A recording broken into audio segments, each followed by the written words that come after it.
Bonjour à tous, c'est Martin Rémy et bienvenue sur Simple Logique Explicable.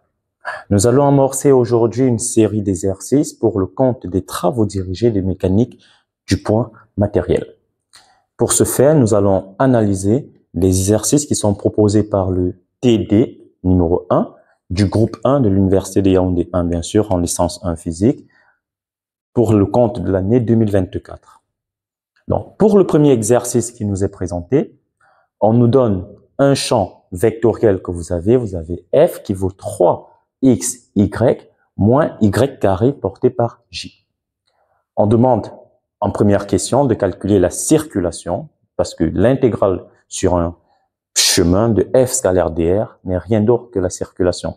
On va calculer la circulation de ce champ vectoriel allant du point O au point de coordonnées 1, 2, sachant qu'on est sur une courbe paramétrée par la loi y égale à 2x carré. Et en deuxième question, on va nous donner une fonction qui dépend de 3 variables et on va demander de déterminer sa différentielle. C'est un exercice assez relax et qui nous permet de bien faire asseoir les compétences mathématiques qui sont utiles pour après. Donc, sans plus tarder, allons au vif du sujet. Nous avons notre force, notre champ vectoriel, f égale à 3xyi moins y carré j. On demande de calculer ceci, l'intégrale de f scalaire dr entre O, si on va appeler ce point par exemple A. Ça veut dire en fait, pour la première question, ce que je cherche à évaluer, c'est la circulation entre O et A de mon champ vectoriel f, paramétré par la courbe, la courbe y égale à 2x carré. Je viens donc. La circulation entre O et A du champ scalaire f ne sera rien d'autre que l'intégrale sur le contour de f scalaire dr, comme c'est défini là. Mon champ étant exprimé en coordonnées cartésiennes et sur le plan x, y, alors je vais également utiliser l'expression de dr dans le cas cartésien. Ici, j'aurai dx porté par i plus dy porté par j. Autrement dit, quand je ferai le produit scalaire avec f, qui est un fx, i, plus un fy, j, avec fx qui vaut 3xy et fy qui donne moins y carré, je me retrouve avec cette circulation entre O et A de mon champ vectoriel f qui ne sera rien d'autre que l'intégrale sur mon contour de fx dx, c'est-à-dire de 3xy dx moins y carré dy. Voilà ce que j'ai. Maintenant, comment évaluer ceci? Je vais me servir des paramètres qui définissent la courbe sur laquelle je suis censé rester. Autre interprétation, en fait, le chemin sur lequel je vais calculer ma circulation. Mon chemin est défini par la courbe y égale à 2x carré. Ça veut dire que je peux ramener tout cela en fonction de x en remplaçant dans ceci y par 2x carré. Donc, j'ai y qui sera égal à 2x au carré. À partir de ceci, si je veux ramener tout en fonction de x, alors il va également faire apparaître le dy en fonction de dx. Donc, si je fais la différentielle de ceci, j'aurai dy qui sera tout simplement la dérivée de ceci par rapport à x porté par dx. Donc, c'est à peu près comme si vous avez dy sur dx, dx. Et lorsque vous dérivez ceci, y par rapport à x, bah, vous avez tout simplement 4x, tout simple. Et là, vous avez dx. Maintenant, analysons les bornes d'intégration. On va quitter de O, donc de 0, 0 à 1, 2. Lorsque x, si, bon, vu que je vais revenir avec toutes mes expressions en fonction de x, alors x varie de 0 à 1, mais si je revenais et je mettais cela en fonction de y, j'aurais varié de 0 à 2. Ça veut dire qu'ici, ce que je vais considérer c'est cette variation-là. Donc, x va varier entre 0 et 1, tout simplement. Donc, que devient ma circulation? Ma circulation entre O et A de mon champ vectoriel f devient tout simplement l'intégrale de 0 à 1, j'ouvre ma parenthèse, j'aurai 3x qui est là, que je vais multiplier par y. Je mets un point, j'ai 2x carré, j'ai dx, moins y carré, y il est là, ça veut dire j'ai 2x carré, que je vais élever au carré, le tout fois dy qui est 4x dx, tout simplement. Donc voilà ce que moi je vais chercher à intégrer. Ce qui revient donc à intégrer entre 0 et 1. Je peux mettre dx en facteur, bien sûr. Et là, qu'est-ce que je reste avec 3 fois 2, j'ai un 6, x carré, j'ai x au cube. Moins, ici je me retrouve avec du 4 puissance, du 4x puissance 4. Avec ceci, je me retrouve avec 4 fois 4, c'est-à-dire 16, x puissance 5 dx, tout simplement. Et lorsque je calcule ceci, c'est un travail d'enfant. J'ai C au A qui sera tout simplement, de mon champ vectoriel f, qui sera tout simplement égal à quoi? Je fais juste un calcul de primitive. J'aurai 6 divisé par 4. Là, j'ai du x puissance 4 entre 0 et 1, moins, j'aurai maintenant 16 divisé par 6, et j'ai x puissance 6 entre 0 et 1. Pour la borne supérieure 1, je vais rester avec 1, et la borne inférieure, je resterai toujours avec 0. Donc ceci va me donner 6 quarts, qui me donne directement 3 demi, moins 16 16e, je simplifie directement par 2, je reste avec 8 tiers.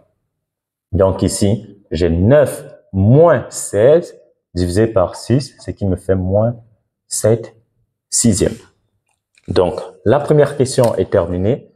C'est la circulation de mon champ vectoriel f entre O et A qui me donne moins 7 sixièmes. Maintenant, on prend la deuxième question rapidement. Deuxième question, on a une fonction qui dépend de x, y et z et on va demander de calculer sa différentielle. On se rappelle, nous sommes toujours en coordonnées cartésiennes et dans le plan x, o, y, ça veut dire que la différentielle sera simplement égale à quoi? Dérivée partielle de f par rapport à x dx plus la dérivée partielle de f par rapport à y dy. Ah ben, on n'est plus sur le plan x, y, comme je disais, c'est des questions indépendantes. Donc, comme notre fonction dépend également de z, on a dérivée partielle de f par rapport à z dz. Donc, tout ce qu'il va falloir calculer pour cette question sera dérivée partielle de f par rapport à x, par rapport à y et par rapport à z. On a f qui vaut quoi? X z carré sur x carré plus y, le tout au cube. Attention, règle de base. C'est essentiel de le rappeler. Souvent, on a l'impression que c'est acquis, mais c'est ça qui foire souvent la plupart des résultats. U sur V en dérivée, ça me fait du U'V moins V'U sur V carré. Je rappelle également U puissance n en dérivée, ça fait n U', U puissance n moins 1. Alors, calculons la première dérivée partielle. La dérivée partielle par rapport à f. Où il est, l'autre champ? Ok, rapide. Par rapport à x, je veux dire. Alors, que vaut la dérivée partielle de f par rapport à x? Je viens là. Dérivée partielle de f par rapport à x. On est bien d'accord que ceci, ça fera en fait la forme U sur V. Donc, j'ai U' que va multiplier V. Donc, je mets ma barre de fraction. Je sais déjà qu'au dénominateur, ce sera du V carré, c'est-à-dire X au carré plus Y à la puissance 6, 3 fois 2.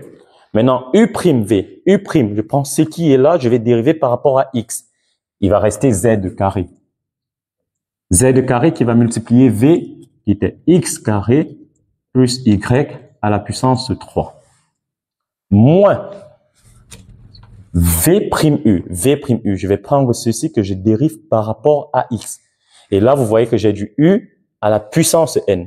Donc, j'ai N qui est 3, U' qui est quoi? 2X. Fois U à la puissance N moins 1, c'est-à-dire X carré plus Y à la puissance 3 moins 1, donc 2. Et c'est ça que je me retrouve avec là. Donc, ça c'est juste V'. J'ai 6X facteur de X carré plus Y à la puissance 2 que va multiplier U, c'est-à-dire XZ carré. Donc, j'ai X carré et Z carré. Donc, voilà ce que j'ai. Je peux réduire directement ceci. Je vois que partout, on peut mettre X carré plus Y, le tout au carré en facteur. Donc, je vais conserver X carré plus Y à la puissance 4. Et ici, quand je l'enlève, je reste avec Z carré que va multiplier X carré plus Y. Je peux directement développer pour que ce soit plus simple. J'ai Z carré X carré plus Y Z carré. Quand ceci s'en va, je reste avec moins 6X carré Z carré. Donc, autrement dit, la dérivée partielle de f par rapport à x ne sera rien d'autre que y z carré moins 5x carré z carré, le tout divisé par x carré plus y à la puissance 4. Je fais de même pour la dérivée partielle de f par rapport à y. J'espère qu'il n'y a pas d'erreur. Dérivée partielle de f par rapport à y. Qu'est-ce que ça me donne? Je tire toujours ma longue barre de fraction. J'ai toujours le dénominateur x carré plus y à la puissance 6, parce que c'est du v carré. Maintenant, u'v, je dérive maintenant par rapport à y. Quand je prends ceci et que je dérive par rapport à y, je vois que j'ai 0. Donc 0 fois le v, ça fait 0. Moins. Maintenant, je vais dériver ceci. v', u. Donc v', quand je dérive ceci par rapport à y, j'ai toujours le n qui est 3. U', quand je prends ceci, je dérive par rapport à y, ça me fait 1. Et je vais multiplier par x carré plus y à la puissance 3. Moins 1, c'est-à-dire 2. Donc je me retrouve avec moins 3x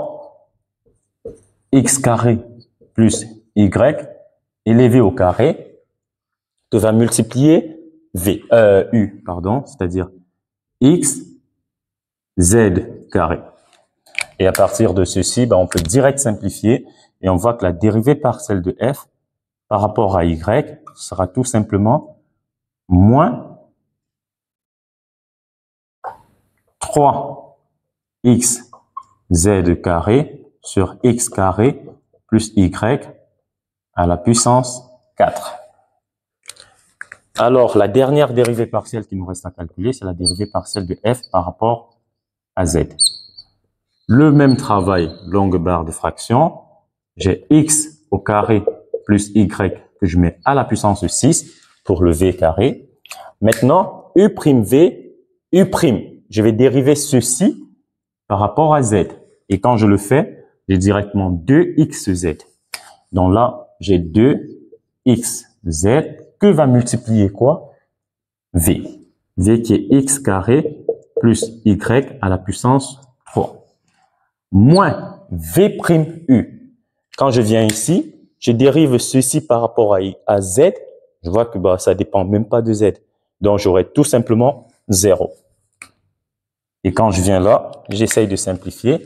Je vais me retrouver avec une dérivée partielle de f par rapport à Z qui me donne tout simplement 2xz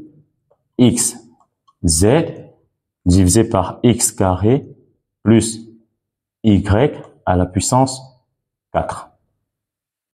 Pardon, à la puissance 3, tout simplement, parce que je simplifie par 3. Et ce sera tout pour cette vidéo, parce que lorsque vous avez déjà la dérivée partielle de f par rapport à x, par rapport à y, par rapport à z, vous réécrivez simplement cette expression avec les 3 valeurs obtenues et vous avez sa différentielle. Donc, juste pour rappel, il y aura plusieurs exercices qui vont venir. Pour le moment, ça a l'air encore très, très simple. Pourquoi? Parce qu'on essaye de solidifier les bases mathématiques qu'il faut pour le calcul vectoriel et quand on sort le calcul analytique, calcul différentiel, ainsi de suite. Donc, ça va se complexifier petit à petit. On va se rapprocher réellement de la mécanique du point matériel petit à petit. Donc, restez scotchés et suivez le fil de la série de travaux dirigés. C'était Martin Rémy. Vous étiez sur Simple, Logique, Explicable. À nous revoir très prochainement. Bye bye.